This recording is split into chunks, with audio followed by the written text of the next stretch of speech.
Bienvenido a Rock and Joy, donde disfrutas de la escalada más allá del deporte. Rock and Joy, tu podcast de escalada, en el que hablamos de cómo sacarle más partido a tu actividad favorita, para todos los amantes del mundo vertical. Este podcast forma parte de un proyecto mucho más grande, rockandjoy.com, en el que puedes encontrar formaciones de escalada, guiajes, entrenamientos, coaching mental y mucho más. rockandjoy.com. Todos los viernes, desde primera hora, contigo Miguel Sancho.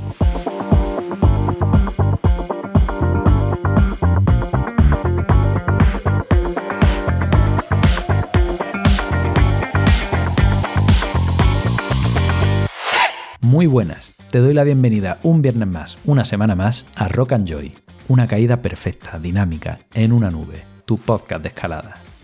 Este episodio está patrocinado por Petzl. Lo han vuelto a hacer.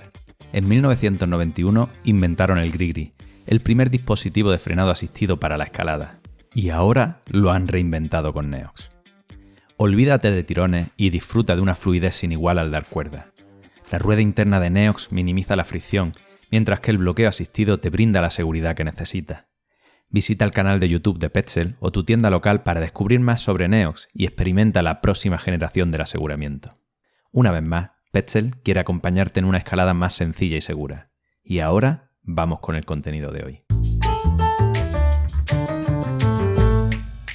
Hoy continuamos con la charla con Carlos Álvarez, entrenador e investigador del rendimiento en escalada. Aprovecho para anunciarte que abrimos las plazas de la segunda formación Nuevas Tendencias en el Entrenamiento de Escalada, una formación en la que de hecho participa Carlos como docente de uno de los módulos. ¿De qué va esto? Pues es muy posible que, como yo, seas entrenador o aspirante a entrenador de escaladores. Y es que el entrenamiento de escalada está en constante evolución y desde Climbing Nova no hemos dejado de formarnos con los mejores, experimentando con las últimas metodologías, porque hoy por hoy es necesario estar al tanto de los avances en la ciencia del entrenamiento para llevar a los deportistas a obtener los mejores resultados posibles. Queremos que aprendas, queremos que experimentes y queremos que resuelvas las grandes preguntas que nos hacemos todos los entrenadores. ¿Qué entreno? ¿Cómo lo entreno? ¿Hasta cuándo? ¿Cuánto es suficiente? Este año sacamos una segunda edición mejorada completamente online para la que tiene un precio especial ahora mismo. El año pasado cubrimos todas las plazas ofertadas muy rápidamente, así que no esperes a quedarte sin la tuya este año. Si te interesa, entra en climbingnova.com y rellena tu solicitud para que te llame. climbingnova.com. Y ahora vamos con Carlos Álvarez.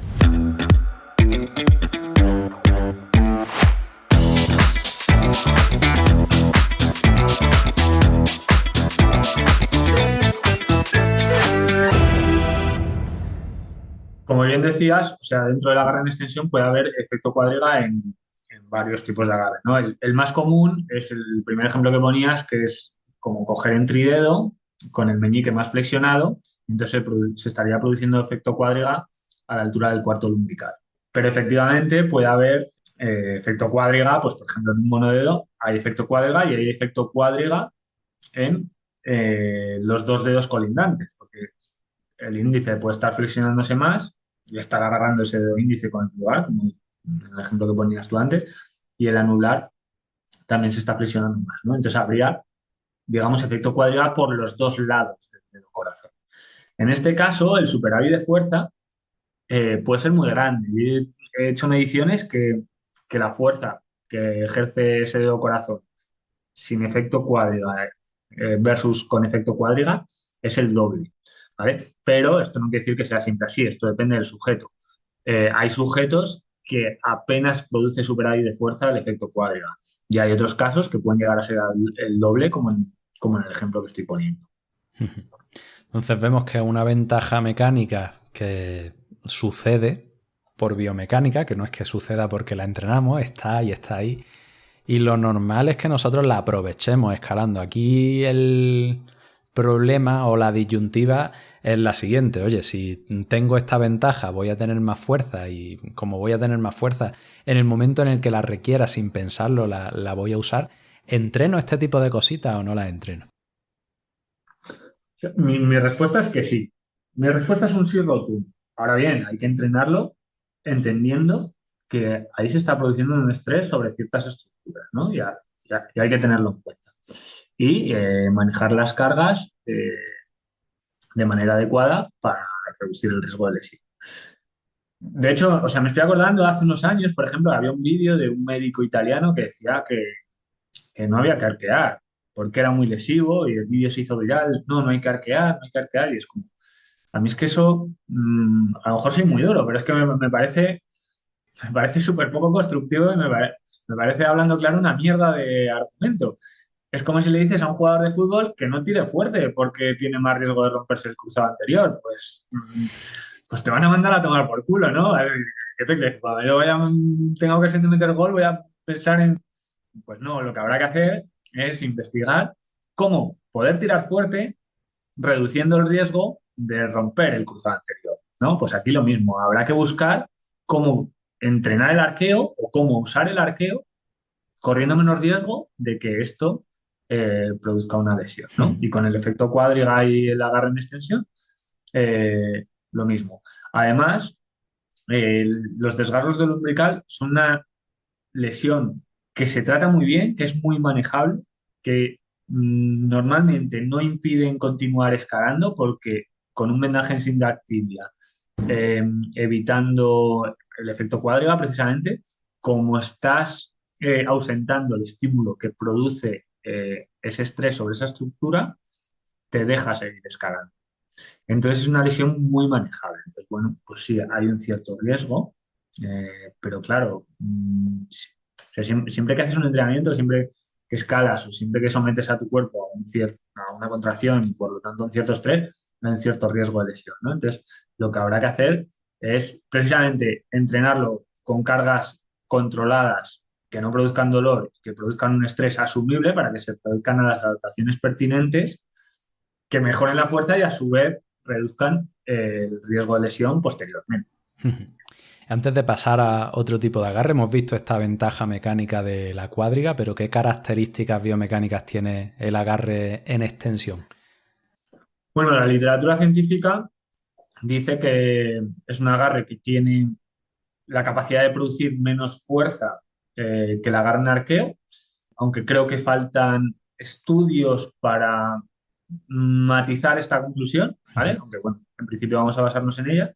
Las razones de esto es porque el rozamiento con las poleas, entre el tendón y las poleas, es mucho menor que en arqueo, ¿vale? Entonces, digamos que hay un factor pasivo ahí a la contracción muscular que se llama el TCM, que no está contribuyendo tanto, entonces, pues tiene menos capacidad de producir fuerza.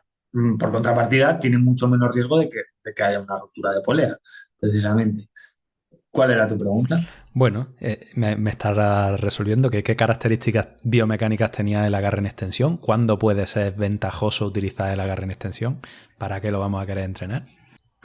Luego también en agarres muy grandes tiene unas ventajas, digamos, ergonómicas de cara a adaptarse al relieve de la presa. Y otra desventaja que tiene con respecto al arqueo es que se introduce, digamos, menos trozo de carne de pulpejo, que el pulpejo sería digamos, el tejido que hay entre la punta del dedo, entre el borde del dedo y el hueso. Entonces, digamos que en el arqueo se comprime más y entonces al disminuirse esa distancia, se mantiene un poco más la rigidez en la punta del agarre. Por eso, en la extensión para agarres muy pequeños es una de las razones por las que puede ser eh, menos eficaz. Entonces, digamos que sería nuestro agarre de referencia para agarres medianos y grandes y sería un agarre muy seguro, como para entrenarlo, siempre y cuando tengamos en cuenta esta ventaja del efecto cuádriga y la trabajemos. Efectivamente. Vale, todo esto me lo estabas poniendo en contraposición a ese agarre en arqueo, así que ahora vamos a hablar en profundidad del agarre en arqueo. Si quieres, cuéntanos a nivel biomecánico qué consideraciones tiene el agarre del arqueo, qué ventajas tiene, y luego hablamos de este mecanismo de compresión del tendón, que es una de ellas, ¿no? Pues efectivamente, como te comentaba, bueno, siempre se pone un poco como de contraejemplo, ¿no? Porque son un poco los agarres contrarios, ¿no? El agarre en extensión, porque es el que más, digamos, abierta está la articulación interfalángica proximal, y en contraposición al arqueo, que es el agarre donde más flexionada está la articulación interfalángica proximal. Que sería el segundo nudillo. El segundo nudillo, efectivamente. Sería, sí, lo que la articulación, la segunda articulación más lejos de la punta del dedo. Exacto. Entonces, lo que ocurre en esta articulación durante el agarre es muy determinante para las poleas, ¿vale?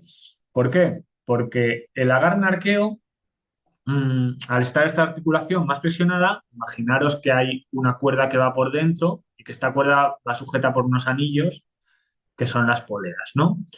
A mayor flexión, mayor aumenta mayor es el rozamiento, ¿no? Entre esa cuerda que pasa por esos anillos, que en realidad es el tendón que pasa por las poleas, ¿no? Y como decíamos, el rozamiento juega a favor de los IMAs, ¿no? De las contracciones, tú lo has explicado muy bien antes, En las que sostenidas, sostenemos, ¿no? sí, un peso. En las que sostenemos. Em, entonces, el arqueo, como decía antes, la literatura dice que tiene la capacidad de producir más fuerza que el agarre en extensión, pero también produce mayor tensión sobre las poleas A2 y A4. Si no recuerdo mal, era 36 veces mayor en A2 y 4 veces mayor en A4 la tensión que se producía en las poleas en el agarre en arqueo con respecto al agarre en extensión, ¿no? Entonces, estamos un poco como en lo de antes que explicaba de los lumbricales, ¿no? Al final, ganamos fuerza por factores pasivos, pero también conlleva un mayor riesgo de lesión para esas estructuras que intervienen en producir esa fuerza por factores pasivos, ¿no? Que en este caso son principalmente las poleas A2 y A4. ¿Y por qué se produce este riesgo? Pues por dos razones principales. Porque con esa flexión de la articulación interfalángica proximal aumenta mucho el torque que se recibe. El torque es el brazo de palanca, o el momento lineal, ¿vale? Que se produce sobre las poleas A2 y A4. Y por un fenómeno que ya mencionabas, que es el TCM, que significa mecanismo de compresión del tendón, ¿no?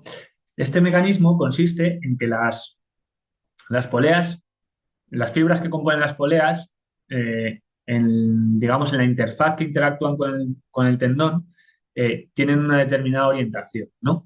Y esa orientación favorece el paso concéntrico del tendón por ellas y, digamos, desfavorece o aumenta el rozamiento en el paso excéntrico del tendón por ellas.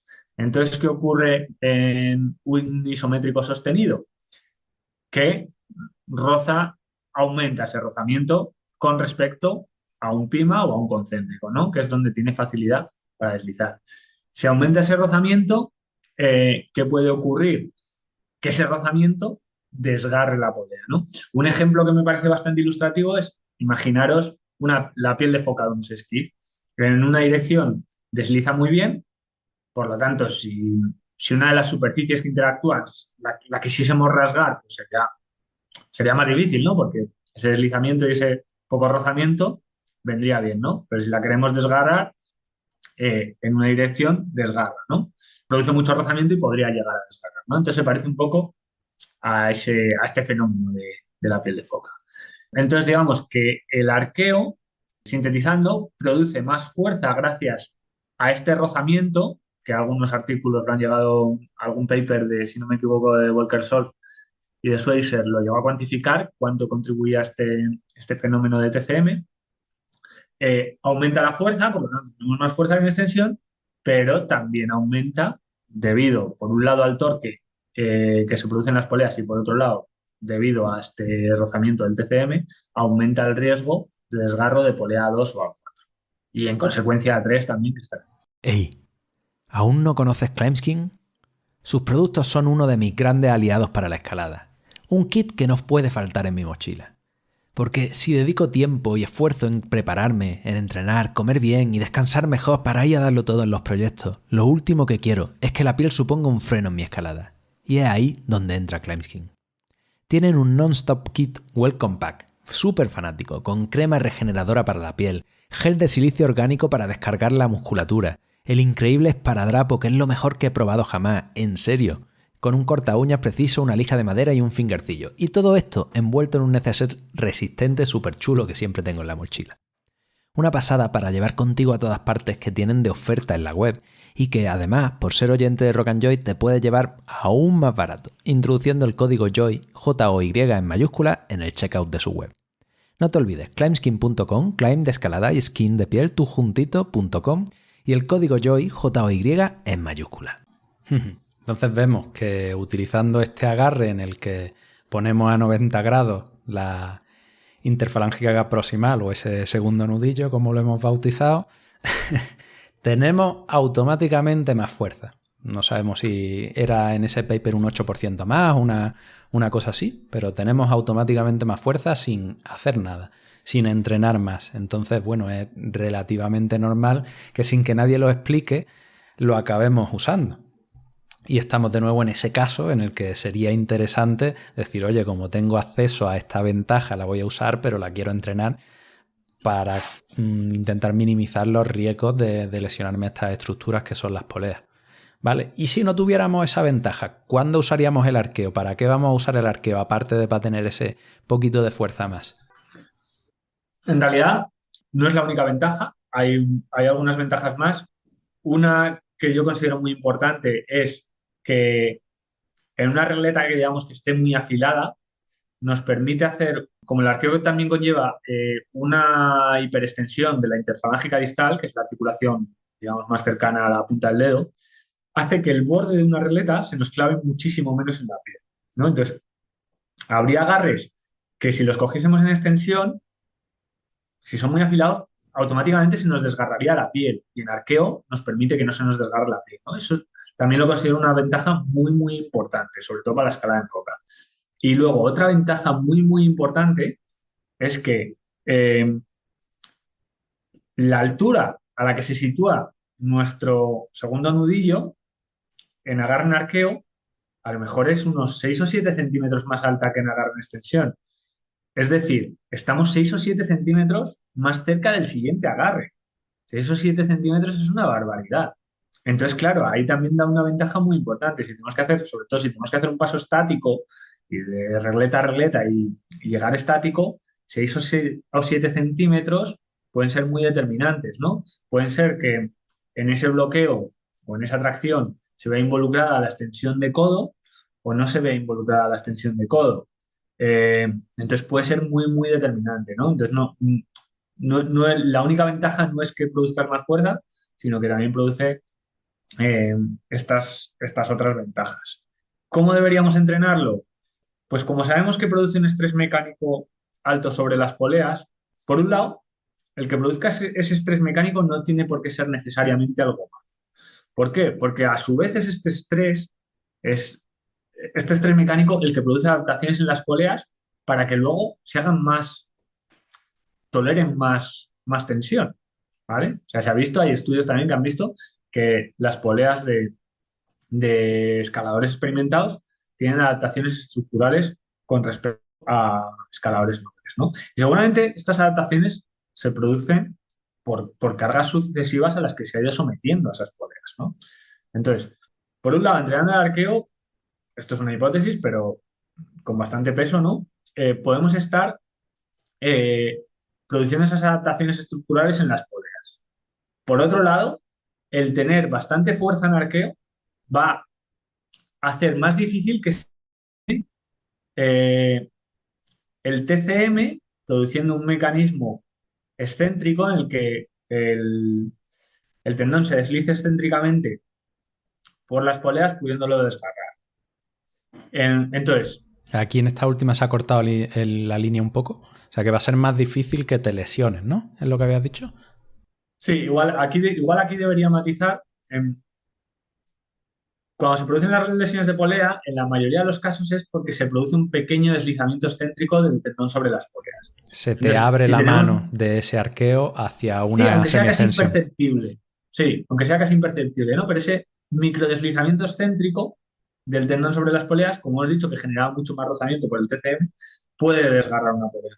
Entonces, si tenemos mucha fuerza isométrica, es más difícil que se produzca ese deslizamiento excéntrico, ¿no? Entonces, si tenemos Por eso tenemos que entrenarlo también. Porque por un lado va a producir adaptaciones y por otro lado, tener mucha fuerza de arqueo puede prevenir que se produzca ese deslizamiento técnico. Ideas que tengo yo de cómo entrenarlo, pues entrenarlo siempre a porcentajes bastante bajos, bastante por debajo del 100% de la fuerza isométrica máxima de la FIM. Últimamente estoy investigando bastante las consecuencias que puede tener trabajar el arqueo en PIMA, en este tipo de contracción que hemos dicho que era, digamos, la contraria a Lima.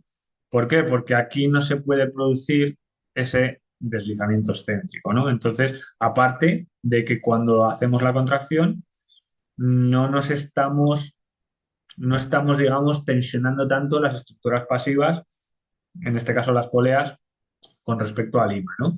Entonces, puede que genera adaptaciones de aumento de fuerza en arqueo sin que hayamos en ese camino hayamos podido sobrecargar demasiado las poleas. ¿Vale? Entonces, es una línea que yo creo que para el futuro puede ser importante para entrenar el arqueo y ver qué adaptaciones se producen. Otro ejercicio que aplico a veces es entrenar suspensiones en arqueo con BFR a intensidades bastante bajas, bastante por debajo de la FIB, porque así podemos producir adaptaciones, digamos, en las fibras rápidas, en ese tipo de agarre, BFR es que pero, hace una restricción de flujo sanguíneo. sí, perdón, a veces es que me meto en esto Con un y nada. manguito ocluyes un poco o mucho el flujo sanguíneo, ¿no? Y consigues dar un estímulo que a nivel metabólico es muy alto, pero a nivel de estrés mecánico, o sea, de carga total aplicada, es muy baja. Efectivamente. Menos mal que estás tú para hacer estos incisos. Vale, vale, bueno, entonces continúa con Nada, esta ya, metodología. yo creo que ya había acabado. Es que si no, no se iba a entender. Ya. Ya, es que no caigo, ¿eh? No caigo Muy bien, entonces, no sé, en- podríamos resumir que diferencias importantes entre el agarre en arqueo, semiarqueo o extensiones que va a ser más ventajoso para agarres más pequeños, para pieles de peor calidad que tienden más a arrancarse en filos cortantes y para pasos en los que el siguiente agarre esté lejos, ¿no? Porque le estamos ganando un poquito de altura. Y bueno, vemos también que en estos agarres pequeños tenemos un poquito más de fuerza que si lo agarráramos en extensión, con lo cual, pues bueno, parece de perogrullo que es algo que vamos a acabar usando más temprano que tarde. Efectivamente. Y que el agarre en extensión, por contra, es más seguro. Si utilizamos el efecto cuádriga, también conseguimos una ventaja mecánica y un superávit de fuerza, y que puede ser más ventajoso en agarres más grandes. Efectivamente. Buena síntesis. Fantástico. Bueno, pues le hemos dado una vuelta a esto de la biomecánica del agarre. Realmente de la pinza no hemos hablado. No sé si quieres comentarnos algo respecto a esto. Bueno, la pinza tiene la peculiaridad que antes nombraba por encima, que diría, me atrevería a decir que es el único agarre que no es IMA, que se da en una situación real de escalada y que es PIN. Entonces, como comentaba antes, los PIMA tienen la ventaja de que el rozamiento no juega a favor, juega en contra, ¿no? Por lo tanto, eh, toda la fuerza producida sabemos que es estrictamente por, por el músculo, ¿no? Por factores activos del músculo. El único problema que puede tener es que estos factores, el factor limitante a la hora de generar fuerza en una pinza, sea la fuerza del dedo gordo. Por lo tanto, que los otros cuatro dedos no lleguen a trabajar a una intensidad lo suficientemente alta para producir adaptaciones porque están limitados por el dedo gordo, ¿no? Pero bueno, es un agarre específico que hay que entrenar también, que es menos lesivo porque es PIMA, que puede que cueste más llevarla a esos cuatro dedos a una intensidad alta, pero aún así también va a producir adaptaciones en el dedo gordo, con lo cual es útil entrenarlo seguro. Y bueno, ahora mismo hay medios para entrenarlo, pues las típicas tablillas que le cuelgas peso, hay muchas maneras para entrenarlo y Muy bien, Carlos, pues nada, ya sí que terminamos esta pequeña clase sobre biomecánica del agarre, que creo que va a ser súper útil y súper entretenida. Y por mi parte, más allá de que colaboremos en Climbing Nova, espero traerte por aquí, porque me habías dado una batería de temas, hemos tocado uno, quedan un montón. Así que espero escucharte y verte más, tío. Pues muchas gracias. De hecho, sí, ahora últimamente estoy más centrado en análisis de biomecánica de la técnica porque tengo un juguetito nuevo que es un sensor triaxial que me lo ha conseguido configurar un amigo ingeniero y entonces estoy haciendo muchas pruebas para que la gente lo entienda. Un sensor triaxial es como los sensores de los que hemos hablado, pero te mide la fuerza en los 3 ejes, con lo cual mm, para medir la fuerza y en qué dirección la haces cuando estás realizando un bloque necesitas un juguetito de estos y estoy bastante inmerso en el análisis de los datos que me está dando este cacharro, que ya le digo, es muy aplicable a la biomecánica de la técnica y a los modelos de eficiencia técnica. Y nada, muchas gracias Miguel por invitarme y un placer. Espero que me haya explicado bien y que a la gente le pueda servir para entender mejor cómo entrenar y cómo se producen las lesiones, etcétera. Seguro, seguro. Bueno, nos has dejado aquí el nugget, ahí con la miel en los labios, así que ya otro día hablamos largo y tendido sobre estas conclusiones. Perfecto. Muchas gracias, Miguel. Muy Un bien. placer. Un abrazo. Y aquí terminamos con esta charla. Te recuerdo que ahora mismo tenemos un precio especial para matricularte en la formación Nuevas Tendencias en el Entrenamiento de Escalada, segunda edición. Si te interesa, no dejes pasar esta oportunidad y entra en climbingnova.com.